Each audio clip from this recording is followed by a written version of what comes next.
الحمد لله نحمده ونستعينه ونستغفره ونؤمن به ونتوكل عليه ونعوذ بالله من شرور أنفسنا ومن سيئات أعمالنا من يهده الله فلا مضل له ومن يضلله فلا هادي له ونشهد أن لا إله إلا الله وحده لا شريك له ولا نظير له ولا مشير له ولا وزير له ولا مثل له ولا مثال له ونشهد أن سيدنا وسندنا وحبيبنا وإمامنا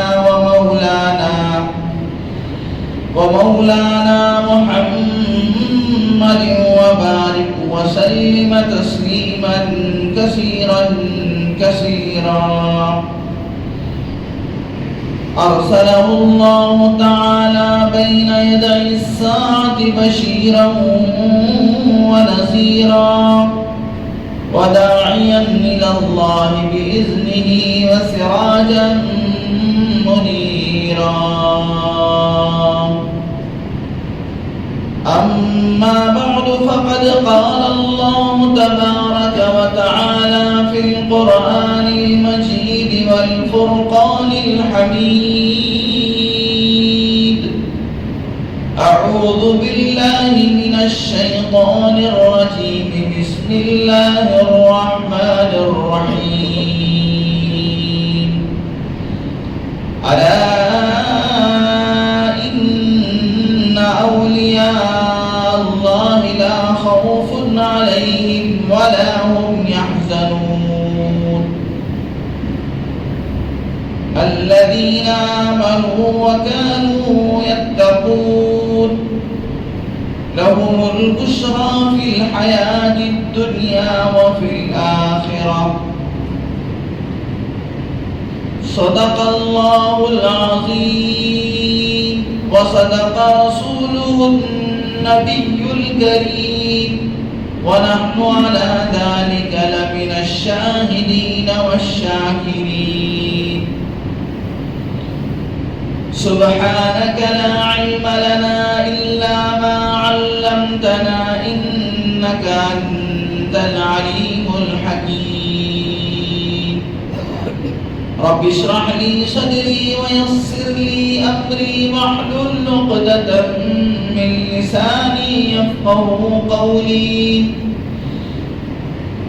اللهم صل على سيدنا مولانا محمد في أول كلامنا.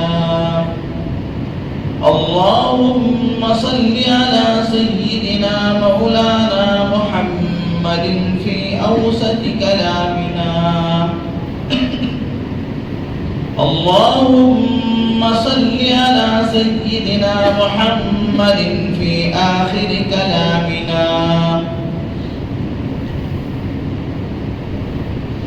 حمد و ثنا اللہ جل جلالہ و امن والہ کی بارگاہ میں درود و سلام کا نذرانہ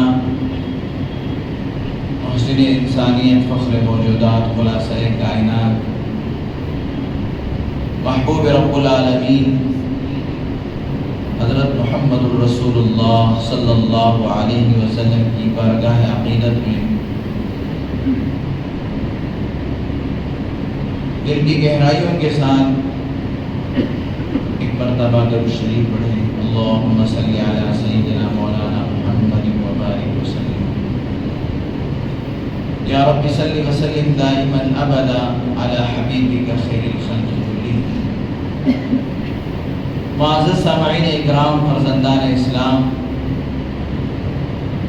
بہت ہی قابل قدر بزرگوں اور دوستوں،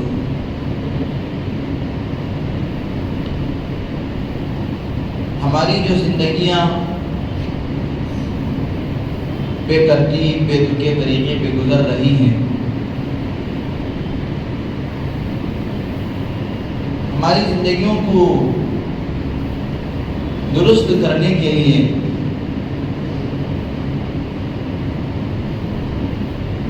اللہ جل جلالہ عمر والہ کی ذات بابرکت کی طرف متوجہ ہونے کے لیے اور ہماری عبرت کے لیے بہت سارے واقعات، اللہ والوں کی زندگیاں، صحابہ، تابعین، تبع تابعین کی زندگیاں اگر ہم پڑھتے ہیں اور ان کو سنتے ہیں تو ہمیں زندگی گزارنے کا ایک ڈھنگ اور طریقہ اور راستہ ہموار ہوتا ہے۔ اس لیے گزشتہ جمعہ سے پیوستہ جمعہ میں نے حضرات اولیاء کی شان پر گفتگو کیا تھا۔ دعا کرتا ہوں کہ اللہ تبارک و تعالی مجھے حضرات اولیاء اکرام، ان کی زندگیاں ہمارے سامنے آئے اور ہم اس کو مشعل راہ بنا کر اپنی زندگیوں کے رخ کو صحیح اور درست کرنے کی اللہ تعالیٰ ہم سب کو توفیق عطا فرمائے۔ چنانچہ میں نے گزشتہ جمعہ سے پیوستہ جمعہ خواجہ قطب الدین بختیار کاکی رحمۃ اللہ علیہ کا واقعہ بیان کیا تھا۔ جس وقت ان کے انتقال کا وقت قریب تھا تو انہوں نے وصیت کی تھی میری نماز جنازہ وہ آدمی پڑھائے جس کی زندگی کے اندر 4 شرائط ہیں۔ کبھی اس کی تکبیر اولیٰ فوت نہ ہوئی ہو، ہوش سنبھالنے کے بعد سے جب سے نمازیں اس پر فرض ہوئی یعنی بالغ ہونے کے بعد سے کبھی اس کی فرض نماز کی تکبیر اولیٰ فوت نہ ہوئی۔ اور دوسری شرط یہ تھی کہ کبھی اس کی تہجد ناغہ نہ ہوئی۔ اور تیسری شرط کہ کبھی عصر سے پہلے جو 4 رکعت سنت غیر مؤکدہ نماز ہے اس کی کبھی زندگی کے اندر عصر سے پہلے کی سنت نہ چھوٹی۔ اور جو چوتھی شرط تھی وہ یہ تھی کہ کبھی اس نے کسی غیر محرم پر نگاہ نہ ڈالی۔ اعلان ہونے کے بعد دلی کے اندر جو علاقہ ہے مہرولی کا، ایک بڑے میدان میں جنازہ رکھا ہوا تھا۔ بہت سارے علاقوں سے لوگ سیلاب کی طرح امٹ کر آ رہے تھے، بہت دور سے لوگ آ رہے تھے، میرٹھ سے، مراد آباد سے، شاملی سے، اور پھر اس طرف دہلی کے ہزاروں بلکہ لاکھوں کا مجمع تھا۔ بہت دیر ہو رہی تھی کہ کوئی آگے بڑھ کر نماز پڑھانے والا نہیں تھا۔ بالآخر جب شام ہو رہی تھی تو اس مجمع سے ایک آدمی آگے بڑھتا ہے اور بڑھنے کے بعد مجمع کی طرف مخاطب ہو کر کہتا ہے کہ آج الحمدللہ یہ تمام چیزیں، یہ تمام شرائط میں اللہ کو گواہ بنا کر کہتا ہوں کہ میرے اندر موجود ہیں۔ میرے دوستوں، وہ کوئی معمولی آدمی نہیں تھا، وہ کوئی ایسا ویسا آدمی نہیں تھا، بلکہ وقت کا بادشاہ تھا۔ جب بادشاہوں کی زندگی کے اندر یہ چیزیں، اللہ کا ڈر، خدا کا خوف، نمازوں کی پابندی، تہجد کی پابندی، تکبیر اولیٰ کی پابندی اور اللہ کی حرام کردہ چیزوں سے بچنے کا اہتمام ہوگا تو پھر میرے دوستو عوام کے اندر بھی اس کے تاثرات اور اس کے اثرات مرتب ہوتے ہیں۔ تو چنانچہ شمس الدین التمش زمانے کا بادشاہ یہ آگے بڑھ کر حضرت خواجہ قطب الدین بختیار کاکی رحمۃ اللہ علیہ کی نماز جنازہ پڑھاتے ہیں۔ یا اللہ والوں کی زندگیاں ہمارے لیے عبرت کا سامان ہے کہ ہم ان کی زندگیوں کو دیکھ کر اپنی زندگیوں کا رخ درست کرنے کی کوشش کریں۔ ہماری چھوٹی موٹی مصروفیت، اس مصروفیت کی وجہ سے ہمارے نمازیں ضائع ہو جاتے ہیں۔ ہماری ہفتے ہفتے بھر کی نمازیں ضائع تو کیا، ہم نمازوں کو چھوڑ کر زندگی گزارتے ہیں۔ چنانچہ یہ اللہ والوں کی زندگیاں کیسے اللہ تبارک و تعالیٰ کی عبادت و اطاعت و فرما برداری سے لبریز تھی۔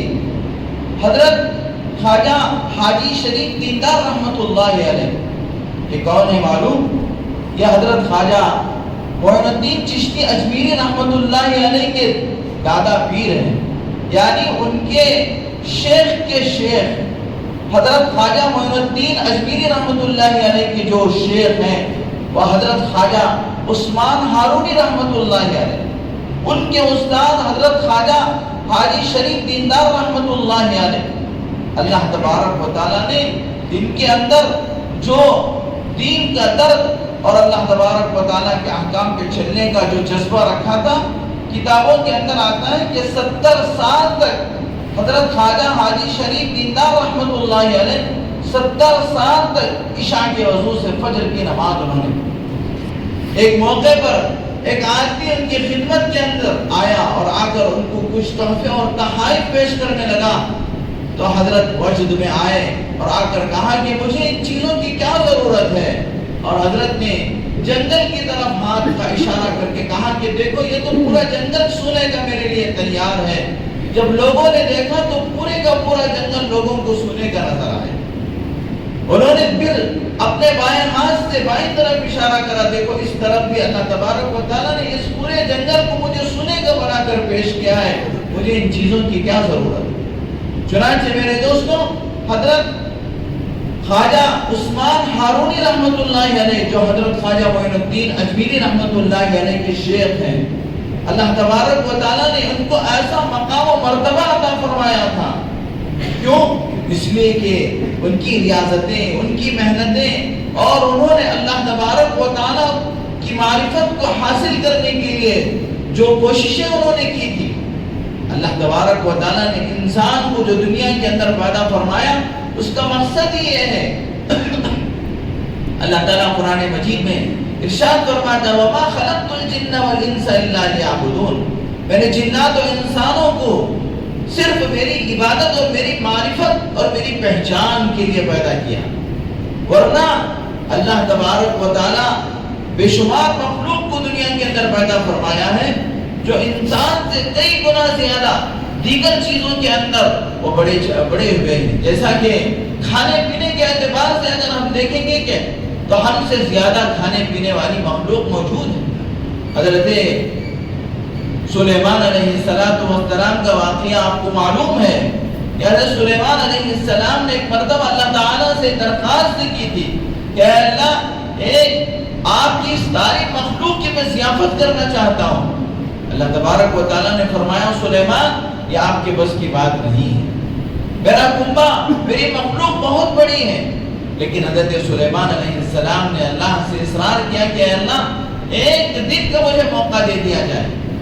اللہ تبارک و تعالیٰ نے فرمایا کہ آپ ایک دن کی ضیافت میری مخلوق کی نہیں کر سکتے، تو کم از کم حضرت سلیمان علیہ السلام کو ایک وقت کے کھانا کھلانے کا موقع ملا، جب حضرت سلیمان علیہ السلام نے جنات کے ذریعے سے کئی مہینوں سے تیاری کرنے کے بعد کئی مہینوں سے تیاری کر کے کھانے کا بہت بڑا انہوں نے ذخیرہ جمع کر لیا، تو اللہ تبارک و تعالیٰ سے پوچھا کہ اے اللہ بری مخلوق سے شروع کرو یا بحری مخلوق سے شروع کرو، یعنی خشکی کی مخلوق سے شروع کرو یا پانی میں رہنے والی مخلوق سے شروع کرو؟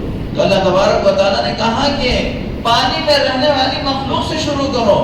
چنانچہ حضرت سلیمان علیہ السلام نے کہا اللہ میں نے پوری تیاری کر لی ہے، مہینے بھر سے جنات کے ذریعے سے کھانا بنا کر تیار کر کے رکھا ہے، اب آپ اپنی مخلوق کو حکم کیجئے۔ تو اللہ تبارک و تعالیٰ نے ایک مچھلی کو حکم فرمایا، جاؤ آج میرے بندے میرے پیغمبر حضرت سلیمان کے یہاں تمہاری ضیافت ہے۔ چنانچہ وہ مچھلی آئی اور حضرت سلیمان علیہ السلام نے جتنا کچھ پکایا تھا وہ مچھلی منہ کھولی رہی، حضرت سلیمان علیہ السلام اس کے منہ کے اندر اڈیلتے رہے، لیکن منہ بند کرنے کا نمبر نہیں آ رہا ہے۔ جتنا سب کچھ پکایا تھا وہ سارے کا سارا اس کے منہ کے اندر اڈیل دیا گیا، اور اس کے بعد سلیمان علیہ السلام نے جو کچھ تیاری کر رکھی وہ سب ختم ہو گیا۔ کھانے کے بعد اس مچھلی نے کہا سلیمان اور لاؤ، یہ تو میرا ایک نوالا ہے، میرا پروردگار ایسے روزانہ مجھے 3 نوالے کھلاتا ہے۔ تو چنانچہ میرے دوستو اللہ تبارک و تعالیٰ ایسی شان والے ہیں، ایسی عظمت والے ہیں، لیکن اللہ تبارک و تعالیٰ انسانوں سے یہ چاہتے ہیں اور اپنے بندوں سے یہ چاہتے ہیں کہ تم میری عبادت اور میری معرفت کو میری عبادت کر کے مجھے پہچان کر میری معرفت کو حاصل کرو، یہی انسان کی سب سے بڑی شان ہے۔ چنانچہ حضرات اولیاء، حضرات صحابہ، حضرات تابعین، حضرات تبع تابعین، اللہ تبارک و تعالیٰ نے ان کے اندر ایک ایسا دھن پیدا کر دیا تھا کہ وہ اللہ تبارک و تعالیٰ کی معرفت کو حاصل کرنے کے لیے پوری انتھک کوشش کر کے اللہ تبارک و تعالیٰ کی معرفت کو حاصل کیا کرتے۔ حضرت عثمان ہارونی رحمت اللہ علیہ کے بارے میں آتا ہے کہ حضرت عثمان ہارونی رحمت اللہ علیہ کو اللہ تبارک و تعالیٰ نے معرفت کی اس کسوٹی پر پہنچایا تھا، معرفت کی اس پہنچ پر اللہ تبارک و تعالیٰ نے ان کو پہنچایا تھا۔ کتابوں کے اندر لکھا ہے اگر وہ کسی جاہل سے جاہل آدمی کو، نرا جاہل آدمی کہ کچھ اس کو پتا نہیں، ایسے آدمی کو بھی اگر حضرت اس کا ہاتھ پکڑ لیتے تو 24 گھنٹے سے پہلے اللہ تعالیٰ حضرت ہارونی رحمت اللہ علیہ اس کو معرفت کی اعلیٰ درجے پہ پہنچا دیتے۔ 24 گھنٹے کے اندر کسی جاہل سے جاہل آدمی کا ہاتھ بھی پکڑ لیتے، اللہ نے ان کو ایسی معرفت اور ایسی اللہ تبارک و تعالیٰ نے ان کے اندر صلاحیت رکھا تھا کہ 24 گھنٹے سے پہلے اس آدمی کو معرفت کے اعلیٰ درجے پہ پہنچا دیتے۔ حضرت عثمان ہارونی رحمت اللہ علیہ کے شاگرد حضرت خواجہ معین الدین اجمیری رحمت اللہ علیہ ایسے بڑے عارف باللہ کے خدمت میں حضرت خواجہ معین الدین اجمیری رحمت اللہ علیہ 20 سال رہے، اور 20 سال حضرت خواجہ معین الدین اجمیری رحمت اللہ علیہ فرماتے ہیں کہ میں ان 20 سالوں میں کبھی پیٹ بھر کے کھانا نہیں کھایا، مجاہدات کر کے ریاضتیں کر کے اللہ تبارک و تعالیٰ کی معرفت کو حاصل کیا، اللہ تبارک و تعالیٰ کی پہچان کو حاصل کیا۔ چنانچہ اپنے استاد محترم، اپنے شیخ محترم حضرت عثمان ہارونی رحمت اللہ علیہ کے ساتھ وہ اپنی بستی سے مدینہ منورہ حج کے لیے پہنچتے ہیں۔ جب اللہ کے نبی صلی اللہ علیہ وسلم کے روضہ مبارک پر حضرت خواجہ معین الدین اجمیری رحمت اللہ علیہ پہنچتے ہیں تو قبر سے آواز آتی ہے، اے معین الدین۔ معین الدین کا معنی ہے دین کی مدد کرنے والے، تم ہندوستان میں جا کر میرے دین کی مدد کرو، میرے دین کا چراغ جلاؤ، میرے دین کا دیا جلاؤ۔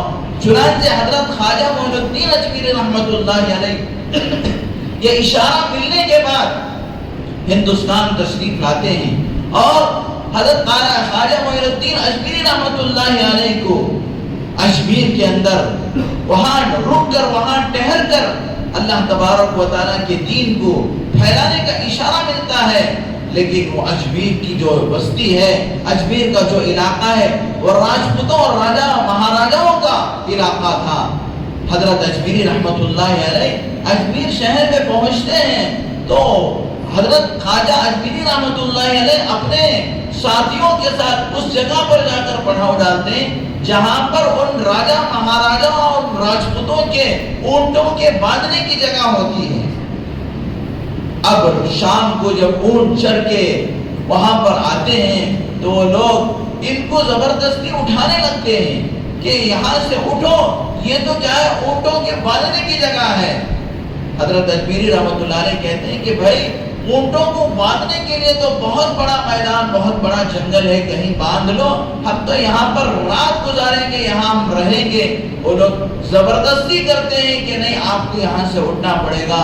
تو اللہ کا ولی حضرت خواجہ معین الدین اجمیری رحمۃ اللہ علیہ یہ کہہ کر اٹھتے ہیں کہ آپ کے اونٹ یہاں بیٹھے رہے، آپ کے اونٹ یہاں پر بیٹھے رہے، آپ کے اونٹوں کے بیٹھنے کی یہ جگہ ہے تو آپ کے اونٹ یہاں پر بیٹھے رہے۔ یہ کہہ کر اجمیری رحمۃ اللہ علیہ وہاں سے اٹھ کر چلے جاتے ہیں۔ جب صبح ہوتی ہے لوگ اونٹوں کو اٹھا کر جنگلوں کو لے جانے کے لیے آتے ہیں۔ تو میرے دوستوں، اللہ تبارک و تعالیٰ نے اور اولیاء اللہ اور بزرگان دین ان کی زبانوں میں ایسی تاثیر رکھے ہوئے ہوتے ہیں کہ وہ اونٹ اٹھنے کا نام نہیں لے رہے، اس لیے کہ حضرت نے فرمایا تھا کہ تمہارے اونٹ ہی یہاں پر بیٹھے رہے، تو وہ اونٹ اٹھنے کا نام نہیں لے رہے ہیں۔ بہت ساری کوشش کر دیتے ہیں، پورا زور لگا دیتے ہیں، لیکن اس کے باوجود وہ اونٹ اٹھتے نہیں۔ تو پھر یہ بات ان راجہ مہاراجاؤں کے پاس پہنچتی ہے، تو وہ کہتے ہیں کہ جاؤ اس درویش کے پاس جاؤ اور ان سے کہو کہ یہ اونٹوں کو اٹھنے کے لیے کہے۔ تو پھر اجمیری رحمۃ اللہ علیہ تشریف لاتے ہیں، اور لانے کے بعد یہ اونٹوں سے کہتے ہیں کہ تم اٹھ جاؤ، تو یہ اونٹ اٹھ کر جنگلوں کی طرف جانے لگتے ہیں، اور اس کے بعد وہ وہاں پر رہ کر اللہ کے دین کا کام کرتے ہیں۔ اور میرے دوستوں، اجمیر سے ڈھاکہ کا ایک سفر، بنگلہ دیش ڈھاکہ جو ہے وہاں کا ایک سفر حضرت اجمیری رحمۃ اللہ علیہ فرماتے ہیں، تو اس ایک سفر کے اندر 90 لاکھ آدمیوں نے صرف حضرت کے شہر مبارک کو دیکھ کر ایمان میں داخل ہو جاتے۔ اللہ تبارک و تعالیٰ نے ان بزرگوں کے اندر ایسا معرفت کا نور اور اللہ تبارک و تعالیٰ کی محبت اور اللہ تبارک و تعالیٰ سے تعلق ایسا اللہ تبارک و تعالیٰ نے انہیں عطا فرمایا، صرف لوگ دیکھ کر ایمان میں داخل ہو جاتے۔ اسی طریقے سے حضرت شجاع کرمانی رحمۃ اللہ علیہ یہ شہر کرمان کے بادشاہ بھی تھے۔ ایک مرتبہ انہوں نے دیکھا، مسجد کے اندر داخل ہوئے تو مسجد میں دیکھا کہ ایک نوجوان اللہ کی عبادت کر رہا ہے، اور ایسی عبادت کر رہا ہے کہ بادشاہ کو اس کی عبادت پر رشک آ گیا، اور بادشاہ کو اس کی عبادت کے اوپر ایسی بہترین اللہ تبارک و تعالیٰ کی عبادت کر رہا تھا۔ آج میرے دوستو ہم شان ڈالیں گے تو ہم کو کوئی عبادت کرنے والا نہیں، ہاں ہم کو بہت بڑا بہترین انجینئر مل جائے گا، بہترین ڈاکٹر مل جائے گا، بہترین کارپینٹر مل جائے گا، اور بہترین میستری مل جائے گا، لیکن میرے دوستو بہترین اللہ کی عبادت کرنے والا ہم چراغ لے کے تلاش کریں تو بھی ملنا مشکل۔ چنانچہ میرے دوستو بادشاہ بے وقت مسجد کے اندر داخل ہوئے، دیکھا کہ ایک نوجوان عبادت کر رہا ہے، اور ایسی عبادت کر رہا ہے کہ بادشاہ کو اس کی عبادت پر رشک آ گیا۔ تو چنانچہ بادشاہ نے کہا کہ میں اس نوجوان کو اپنا داماد بنا لوں۔ یہ اتنا بادشاہ لوگوں کے دلوں میں بھی یہ تھا کہ داماد بنانے کے لیے ایسے آدمی کو تلاش کیا جائے جو تقوی کے اندر، پرہیزگاری کے اندر، عبادت کے اندر، اللہ تبارک و تعالیٰ کی فرمانبرداری کے اندر کھرا اتر رہا ہو۔ آج میرے دوستو ہماری نگاہیں دنیا کی طرف ہیں تو ہم بڑے مالدار کو تلاش کرتے ہیں، بڑے انجینئر کو تلاش کرتے ہیں، بڑے دنیا داروں کو تلاش کرتے ہیں۔ تو چنانچہ بادشاہ نے اپنے وزیر سے کہا کہ اس نوجوان کو نماز سے فارغ ہونے کے بعد مجھ سے ملنے کے لیے کہا جائے۔ چنانچہ نماز سے نوجوان فارغ ہوا۔ فارغ ہونے کے بعد اس وزیر نے جا کر اس نوجوان سے کہا کہ بادشاہ تم کو اپنے پاس بلا رہے ہیں۔ یہ نوجوان ڈر گیا کہ مجھ سے کیا غلطی سرزد ہو گئی، پتہ نہیں بادشاہ مجھے کچھ غریب اور فقیر کو کیوں بلائے گا، مجھ غریب اور فقیر کو بادشاہ کیوں بلائے گا۔ وہ ڈرنے لگا، اس کے بدن میں کپکپی شروع ہو گئی، لیکن اس وزیر نے کہا نہیں، ڈرنے کی کوئی بات نہیں، بادشاہ آپ سے بات کرنا چاہتے ہیں۔ چنانچہ یہ نوجوان بادشاہ کی خدمت میں گیا تو بادشاہ نے کہا کہ میں تم کو اپنا داماد بنانا چاہتا ہوں۔ یہ نوجوان کہا کہ حضرت، بادشاہ سے کہا بادشاہ جہاں بنا، میں غریب آدمی ہوں، جھوپڑ پٹی کے اندر رہتا ہوں، اور میں کچھ کیا ہے سوکھی روٹی پر میرا گزارا ہے۔ بادشاہ کی بیٹی وہ شہزادی کہلاتی ہے، اگر میں اس سے شادی کر لوں گا تو میں کہاں رکھوں گا؟ اس کے لیے تو دن میں 50 جوڑوں کی ضرورت پڑے گی، اس کے لیے بہترین کھانے کی ضرورت پڑے گی۔ چنانچہ اب اگر منع کر دیں تو بھی مصیبت ہے کہ بادشاہ کی بات کا انکار کرنا مصیبت سے خالی نہیں، اور اگر شادی کے لیے ہاں بھر لیا جائے تو بھی مشکل ہے۔ تو بیچارہ ڈرتے ڈرتے بادشاہ کی بات کا انکار کرنا یہ مصیبت سے خالی نہیں، اس نے کہا کہ ہاں بھر لی، ٹھیک ہے۔ چنانچہ شادی کا وقت آیا، شادی ہو گئی اس نوجوان سے، اس شہزادی کے ساتھ۔ یہ نوجوان اس شہزادی کو لا کر اپنی جھوپڑ پٹی کے اندر رکھا، اور بیوی آنے کا اسے اندازہ تھا، اس لیے اس نے کچھ اپنے حیثیت کے مطابق اس کے لیے کچھ کھانا وانا بنا کر رکھا۔ جب وہ شہزادی اس جھوپڑی کے اندر آئی تو اس لڑکے نے اس کے سامنے کھانا پیش کیا۔ وہ کیونکہ شادی ہوئی تھی اور گھر سے جدائی کا وقت تھا، تھوڑا بہت کھایا اور تھوڑا سا بچ گیا، تھوڑا سا کھانا کھا لیا اور تھوڑا سا کھانا بچ گیا۔ تو جو کھانا بچ گیا تھا اس پر اس نوجوان نے کہا کہ اس کو اٹھا کر رکھا جائے تاکہ ہم کو صبح میں ناشتے میں کام آ جائے۔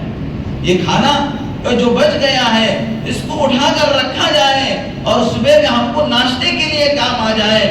یہ جملہ سن کر وہ جو شہزادی تھی، بادشاہ شجاع جو کرمان کے بادشاہ تھے، ان کی بیٹی تھی، وہ یہ جملہ سن کر رونے لگی۔ اب یہ نوجوان پریشان ہو گیا کہ کیوں رو رہی ہے؟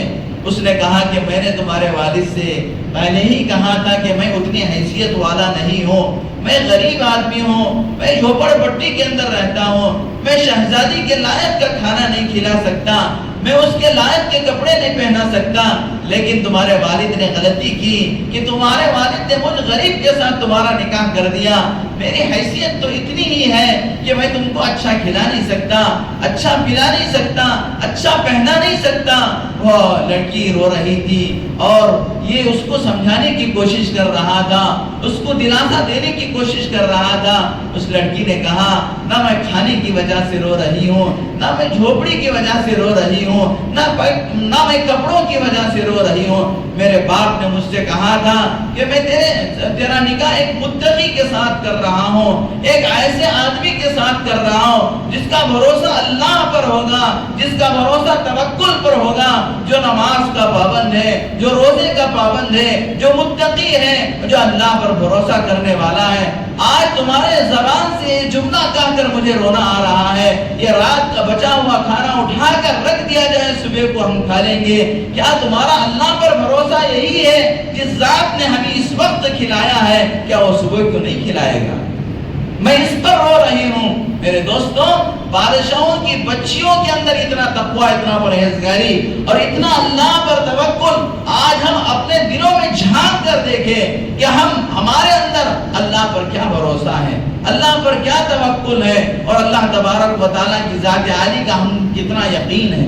تو وہ لڑکی اس لیے رو رہی تھی کہ میرا باپ تو کہا تھا کہ تم بڑے متقی ہو، تم بڑے اللہ پر بھروسہ کرنے والے ہو، لیکن اس بچے ہوئے کھانے کے بارے میں تم یہ کہہ رہے ہو کہ اس کو اٹھا کر رکھو، صبح کو ہم کو ناشتے کے لیے کام آئے گا۔ میں اس پر رو رہی ہوں۔ چنانچہ میرے دوستوں، اللہ والوں کی شان عجیب ہوتی ہے، ان کو اللہ تبارک و تعالیٰ کی معرفت اور اللہ تبارک و تعالیٰ کی پہچان کے لیے نہ بادشاہت رکاوٹ بنتی ہے، نہ مال و دولت رکاوٹ بنتی ہے، نہ ان کو بنگلہ کوٹھی رکاوٹ بنتی ہے، جبکہ میرے دوستوں، میری اور آپ کی حیثیت یہ ہے کہ اگر ہم کو کچھ بھی نہیں ہے اس کے باوجود اللہ کی پہچان بھی نہیں ہے، اللہ کی معرفت بھی نہیں ہے، اللہ تبارک و تعالیٰ کا ڈر بھی نہیں ہے۔ اور اسی طریقے کا واقعہ، ایک آدمی راستے سے جا رہا تھا اور اس سے ایک خوبصورت آدمی، ایک نوجوان ملاقات کیا۔ ملاقات کرنے کے بعد کہا کہ کہاں جا رہے ہو؟ اس نے کہا کہ میں شہر کی طرف جا رہا ہوں۔ اس نے کہا کہ اس شہر میں تم جائیں گے تو وہاں پر ایک آدمی ملے گا تم کو، اس کو عبداللہ حاجب کہتے ہیں۔ وہ آدمی ملے گا تم کو عبداللہ حاجب، اور وہ کسی بادشاہ کے دربار کا دربان ہے، کسی بادشاہ کے دربار کا دربان ہے، گیٹ کیپر ہے، واچ مین ہے۔ چنانچہ جب تم جاؤ تو ان کو میرا سلام کہنا۔ عبداللہ حاجب ایک آدمی تم کو ملے گا، جب تم اس کے بعد جاؤ تو تم اس کو میرا سلام کہنا۔ چنانچہ یہ آدمی شہر میں جاتا ہے، لوگوں سے پوچھتا ہے کہ عبداللہ حاجب کہاں رہتا ہے۔ لوگوں نے کہا کہ فلاں محلے کے اندر فلاں بڑے آدمی، بڑے مالدار کے گھر کا وہ کیپر ہے، وہ گھر کا واشمین ہے، وہ دربان ہے، وہاں آپ کو ملے۔ چنانچہ یہ آدمی ان کی تلاش میں گئے اور جا کر عبداللہ حاجب کو تلاش کیا اور ان سے کہا کہ تم کو ایک آدمی راستے میں ملے اور تم کو انہوں نے سلام کہا، تو انہوں نے کہا وعلیک وعلیہ السلام، تم کو بھی اور ان کو بھی سلام ہو، سلام کا جواب دیا۔ اس کے بعد اس آدمی نے پوچھا کہ وہ کون آدمی تھے جنہوں نے تم کو سلام بھیجا؟ انہوں نے کہا کہ تم کو کیا مطلب ہے، تم جاؤ اپنا کام کرو۔ لیکن اس آدمی نے اصرار کیا کہ نہیں، آپ مجھے بتانا ہوگا کہ وہ کون آدمی تھا جو راستے میں مجھے بانتہائی نفیس اور خوبصورت آدمی مل کر تمہارے لیے سلام بھیجا۔ تو اصرار کرنے پر انہوں نے کہا کہ وہ تو حضرت خضر علیہ السلام تھے، وہ تو حضرت خضر علیہ السلام تھے جنہوں نے مجھے سلام بھیجا ہے۔ حالانکہ یہ کون ہے؟ یہ دربان ہے اور گیٹ کیپر ہے، اس کی معاشرے کے اندر کوئی حیثیت نہیں، لیکن حضرت خضر اس کو سلام بھیج رہے ہیں۔ انہوں نے کہا کہ آپ کے اندر وہ کیا خوبی ہے جس کی وجہ سے حضرت خضر آپ کو سلام بھیج رہے ہیں؟ بظاہر آپ کیا ہے؟ گیٹ کیپر ہیں، دربان ہیں، آپ کی کوئی حیثیت نہیں۔ اس طرف دیکھیے ایک شہزادی کا واقعہ آپ نے سنا، یہاں دیکھیے ایک دربان، ایک بے حیثیت آدمی جس کے معاشرے کے اندر کوئی حیثیت نہیں، لیکن حضرت خضر علیہ السلام ان کو سلام بھیج رہے ہیں۔ تو انہوں نے کہا کہ میں بس کبھی بھی کوئی بھی کام کرتا ہوں، کسی بھی چیز میں، کسی بھی دنیا کے کام میں مشغول ہوتا ہوں، اللہ سے غافل نہیں ہوں۔ کوئی بھی میں کام کرتا ہوں تو کسی بھی کام میں ہوتا ہوں، اللہ سے میرا دل غافل نہیں ہوتا۔ شاید اس وجہ سے مجھے خضر علیہ السلام بار بار سلام بھیجتے رہتے ہیں۔ میرے دوستو، آج ہم سوچیں کہ یہ اولیاء اللہ کی زندگیوں کو سامنے رکھ کے دیکھے۔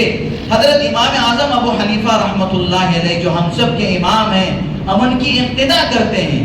حضرت امام اعظم ابو حنیفہ رحمۃ اللہ علیہ بہت بڑے امام ہیں۔ حضرت امام صاحب رحمۃ اللہ علیہ ہمیشہ مسجد کے اندر ایک کونے میں کھڑے ہو کر ایسے نماز پڑھا کرتے تھے گویا کہ ایک ستون کھڑا ہوا، نہ اس کے اندر جنبش ہوتی تھی، نہ کوئی حرکت ہوتی تھی۔ آج میرے دوستو، ہم مسجد میں آتے ہیں تو ہمارا دل باہر جانے کے لیے مچلتا رہتا ہے، ہم کو مسجد میں رہنے کے لیے دل ہمارا اطمینان نہیں پکڑتا کہ ہم کب کب مسجد سے چلے جائیں۔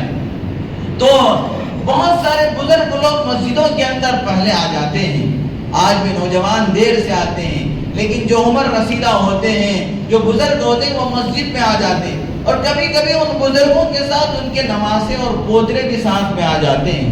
تو ایک بزرگ مسجد کے اندر آتے تھے، ان کے ساتھ ایک نواسا ان کا آتا تھا۔ وہ نواسا جب اس بزرگ کے پاس امام اعظم ابو حنیفہ کی مسجد میں گیا تو اس نواسے نے اپنے نانا سے پوچھا کہ نانا جان، یہاں پر ایک ستون تاج نظر نہیں آ رہا، یہاں پر ایک ستون تاج نظر نہیں آ رہا ہے۔ نانا کی چیخیں نکل گئی، بیٹا وہ ستون نہیں تھا، وہ امام اعظم ابو حنیفہ تھے، کل ان کا انتقال ہو گیا۔ میرے دوستو، آج ہم دیکھیں ہماری زندگیاں کیسے گزر رہی ہیں، ہم اپنا وقت کہاں گزار رہے ہیں، اللہ کی پہچان ہم کو کتنی حاصل ہے، اللہ نے جس مقصد کے لیے ہم کو بھیجا ہے اس مقصد میں ہم کتنے کامیاب ہیں۔ اللہ کے بھیجنے کا اور پیدا کرنے کا مقصد اللہ کی معرفت ہے، اللہ کی عبادت ہے، اللہ کی پہچان ہے، اور اللہ تبارک و تعالی ہم لوگوں کے ساتھ جو کچھ کیا انعامات اور فضل کا احسان فرمائے، وہ اللہ تبارک و تعالی نے اپنی پہچان حاصل کروانے کے لیے اللہ تعالیٰ سے دعا ہے کہ اللہ تبارک و تعالی مجھے اور آپ کو ان اولیاء اللہ کی شان کو سننے کے بعد اپنی زندگیوں کو ان اولیاء کی زندگیوں کے مطابق ڈھالنے کی توفیق عطا فرمائے۔ جو کچھ سنا گیا ہے اللہ تعالیٰ اس پر ہم سب کو عمل کرنے کی توفیق عطا فرمائے۔ آمین وآخر دعوانا الحمدللہ۔